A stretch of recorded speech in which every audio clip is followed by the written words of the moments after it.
Me Ilir Metën punove? Me Ilir Metën e kemi qenë në Partitë Socialiste.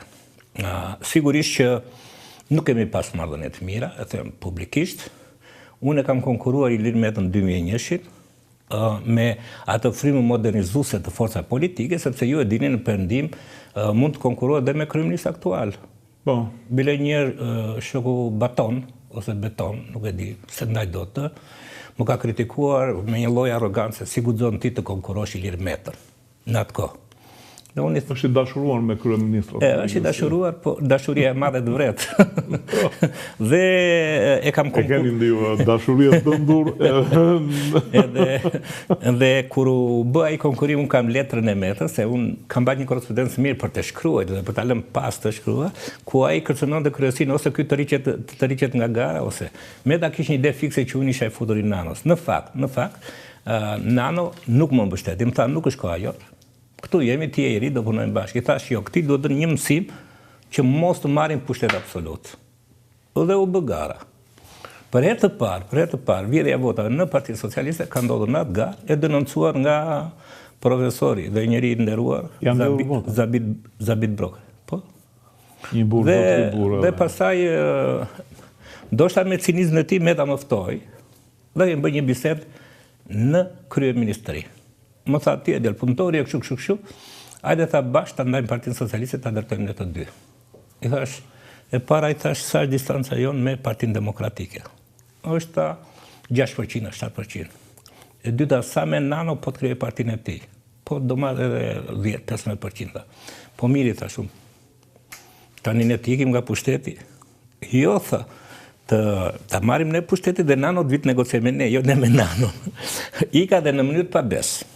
Pasi unë dola nga kryeministria, thoma gëllçi, se këta shërbejnë dhe pastaj harrojnë që të pagojnë çmimin, bëri një njoftim indirekt në shtyp që kryeministri Meta ftoi për ministër bujqësie zotin Arben Mala, që si ishte e vërtet. Dhe unë me atë u morim vlonjat, kur më pyetën gazetarët, tani ishte e vërtet, po unë e negociova me vjerën dhe ajo nuk pranoi.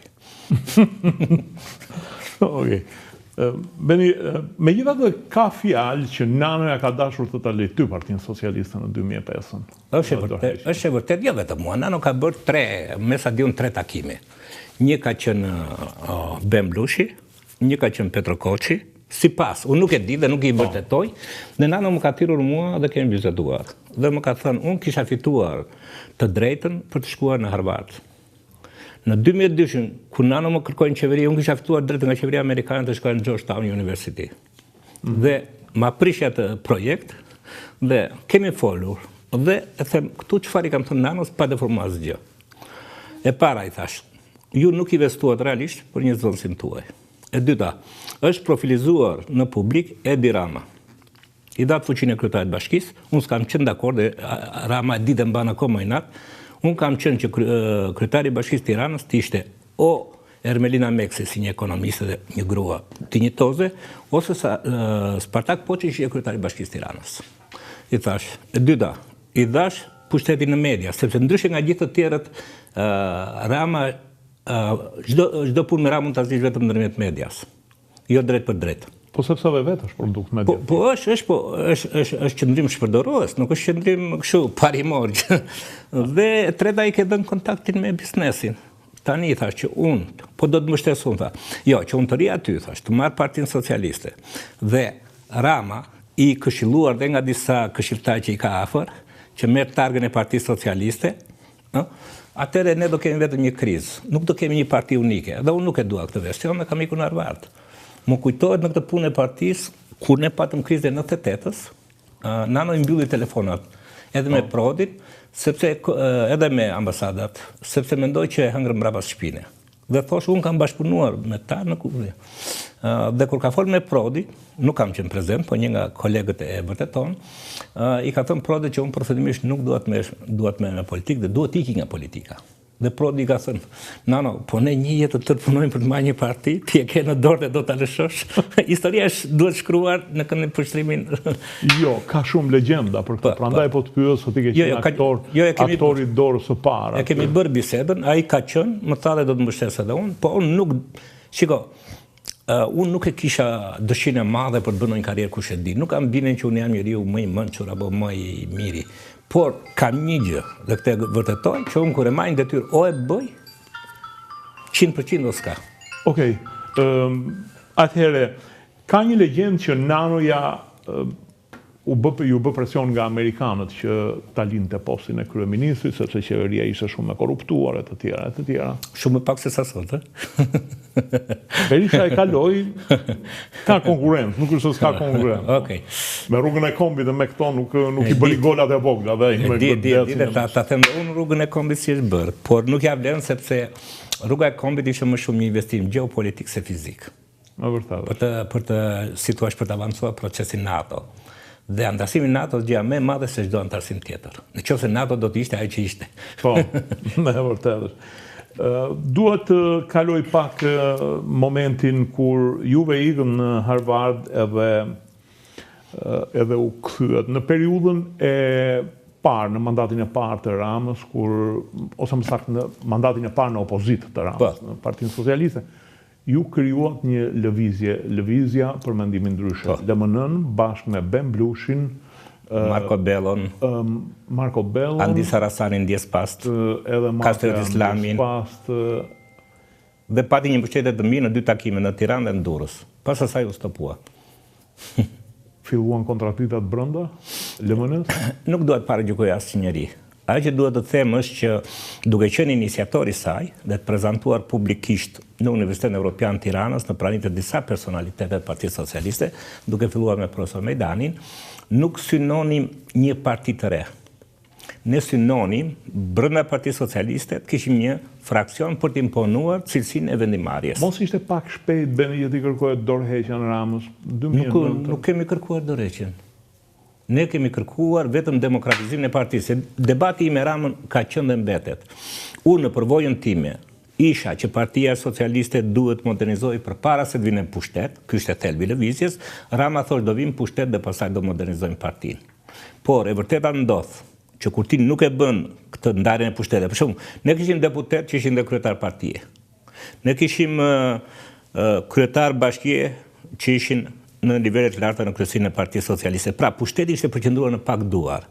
Atëherë thelbi i kësaj lëvizje ishte kufizimi. Pra, një deputet do ketë vetëm një mandat, vetëm deputet. Një kryetar bashkie do ketë vetëm këtë mandat. Kufizimin e mandateve në kohë, sistemin e votimit të drejt për drejt deri me balotazh. Pra, nuk kishim një qëllim të keq. Por ajo që vërtetohet dhe më vonë është që Rama është i viktimizuar në vetvete për të qeverisur me pushtet absolut. Mirë, po shkenca politike dhe thotë pushteti absolut të korrupton në mënyrë absolute. Dhe mua më vjen keq për njerëzit që rrethojnë Ramën që nuk kanë guximin ta ndihmojnë që ai të shpëtojë kësaj. Do të diskutojmë edhe këtë pikë, po duhet të kaloj pas. Tani lidhur me amerikanët. Kronologjinë, duhet të ndjek. Lidhur me amerikanët. Shiko, Nano bëri pasysh nga arsyet. Ndoshta te di vetëm Nano, ja. Më tepër po ju kërkoj. Jo, po ne kemi të drejtë të analizojmë. Domethënë, ne kemi bërë debat në KPD. Kishte shumë veta që thoshin të luftojmë për mandat të tretë. Unë jam ngritur e kam thënë, koleg, sepse unë ndjeja më mirë se ishin financat. Duke ditur shkallën e korrupsionit, duke ditur vlerësimin negative nga ndërkombëtarët, duke ditur problemet reale të shqiptarëve, thash. Mandati i tretë merret vetëm nëse ne do zgjerohemi djathtas. Dhe ju po ta keni parasysh dinamikën e ngjarjeve, Nano tentoi të zgjerojë djathtas me Genc Pollon, zotës kryeminist të ministri i jashtëm. Si duket ajo u bllokua nga ndërkombëtarët, se thanë fillim. Po e di ai, unë nuk e paragjykoj. Dhe në këtë aspekt Nano kishte një bindje që mandati i tretë do të ishte, sepse kishte dhe aleanca e mjaftit me PD-n, që bënte për ditë protesta, që bënte shfrytëzonte varfrinë e njerëzve.